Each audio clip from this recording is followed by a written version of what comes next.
It's a love letter to my mother. Dear Elaine, story of her life, how she maintained. Struggled to raise me and my 4 brothers and sisters right. I never took her in vain. She can make hamburger helper, iceberg salad, Hawaiian rolls, taste like a fine cuisine at night. She stayed sane, remained grounded. Even when my dad took flight, she mixed lessons with pain. I got my ass whooped, then grounded when we got into the schoolyard fights. No man is perfect. So why do we expect mothers to be? So many expecting mothers to be that don't have the means to raise their own children. And nurture is way more powerful than nature. So it's a no-brainer that we got doors to opportunities. We just ain't got the right keys.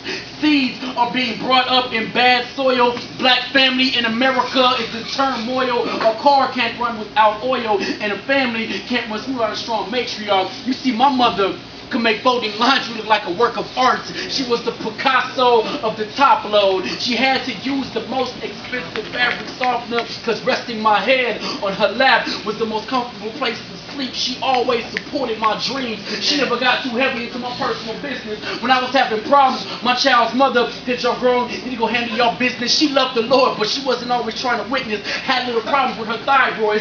She got a little sickness, but she's still a rider. She got the fighting spirit of Harriet, Angela, and Asada all up inside her. You see, one time my 17-year-old cousin tried to test her, right?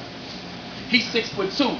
My mother's only 5'1", but those 13 inches didn't matter because in 13 seconds, my mom body slammed him right in the middle of my grandma's kitchen. To say the least, she a strong woman. She bore 5 children in a span of 10 years. That's 2 years apiece, and that's taken me 2 years to write this piece. How do you find the right words to say to the person that gave you life? I mean, thank you, Mom. It's an understatement. And Mom, I love you. It's a given. I'm just writing these words, hoping that they reach heaven so that God will rain down blessings. I pray that one day I'm financially able to take care of her and she can sit back and rest for the rest of her days. And I gotta admit, since I've been doing this poetry, I don't call as much. And I don't visit like I used to, but she really don't be stressing it. I could be 2 time zones away for her love from a distance. She taught values and discipline. My mother always kept 2 jobs. That's why I get my work ethic and persistence. We don't realize how much our parents sacrifice. Right.